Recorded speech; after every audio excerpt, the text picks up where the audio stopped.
Roberta Martínez del Arroyo. This is for Manuel Luarca, author of Nunnercan. The machismo rooted in our culture, religion, government, and everyday life is very well exposed in the piece. Have you thought of ending the piece with scene 4?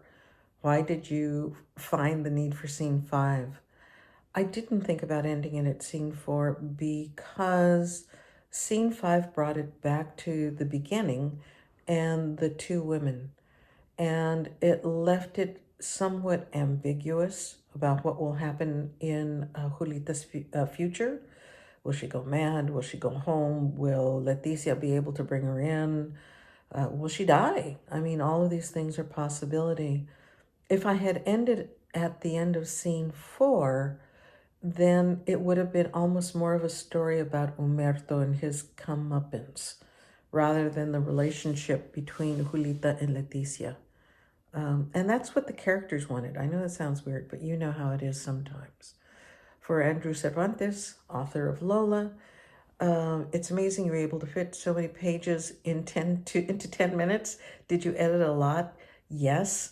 And I even edited beyond the version that you saw, just making it tighter and tighter as much as I could because I was imagining that it would be on stage and I wanted to have physical movement be an important part of that. They're young, they should have energy, they should be moving about. Can you speak on the symbolism you use in this play? Um, I think you're not supposed to say but there you go. Some of the symbolism is small things that you might not notice, like the Santo Niño de Atocha is this patron saint of those that are kept in jails. There's the whole story about how the Santo Niño became a saint and how special the Santo Niño was for prisoners. And Julita is a prisoner physically and sort of emotionally. Her world has been, at that time, is being defined by Humberto. And in his own way, Humberto is also a prisoner stuck there. The baby is the dream. What are they going to do with the future? How do they identify who they are relative to that baby? The idea of pan dulce is in part because it's part of the pan dulce trilogy. I wanted to make sure to have some pan dulce there. The besos and conchas is clearly set for a sexual innuendo. And so that's why Humberto enjoys thinking about the besos y conchas. There's symbolism involved in the connection with religion and the comfort that it brings or doesn't bring to the different characters. The idea that all three of them have a moment where they're trying to figure out what the heck is going on in their world that's being turned upside down. Sophie Goldstein, author of Rosa. Where did the spark for your story come from? What was the inspiration? Two places.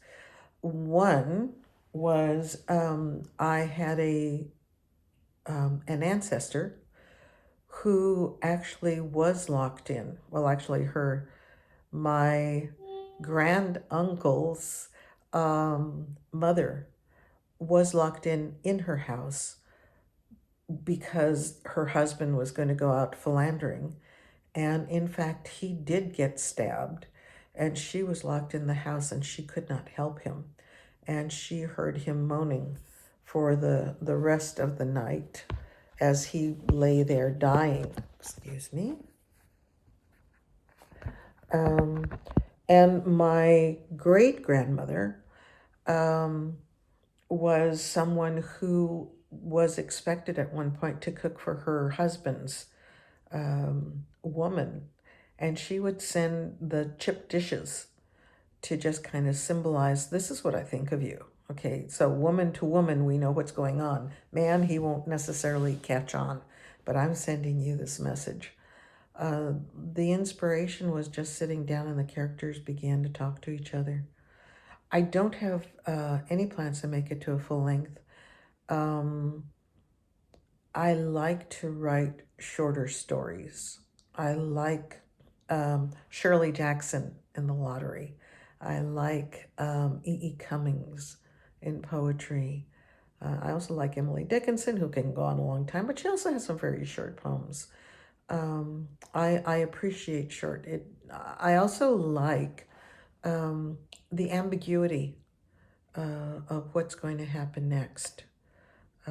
And so that's part of the reason I write shorter rather than longer. If I were going to highlight more, the next thing, obviously, we're not going to have a lot of Humberto, would be, the relationship between Julita and Leticia. What happens there? When you have somebody who is a surumata, as Leticia is, and Julita, who's coming from the Manito tradition. So you have regional kinds of differences and family sorts of differences. The way it's set up, the way the actors are taking it. Leticia doesn't believe that así son los hombres. It's not all men are like that. There are variations that exist out there. Sylvia Chavez, author of La Liga Nuestra. What inspired to write this piece? I went out, I started writing, and the voices began to talk to each other. And also, my mother was the bearer of a lot of family stories. And so I like the idea of sharing some of those stories as plays. When I write, which I haven't had a chance to do for a while, I like to sit down and just let go and see what happens.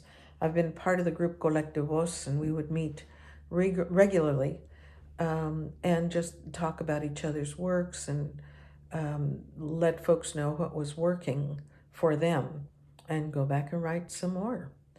I'm not disciplined. I hope to become a little more disciplined this coming year. Who do I write for? I write because I like to do it. I write for me. But who do I write for? I don't write for a particular audience.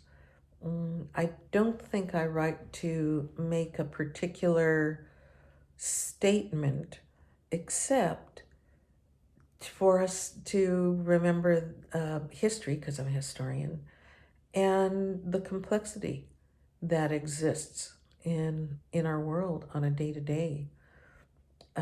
People that you think you got down when you're standing in line for some barbacoa or some pot stickers, and all of a sudden they turn and say something or have a conversation where it's totally different. I like that. I like sharing that. So this is Roberta. Thank you for asking those questions. I look forward to reading yours and to seeing your plays too.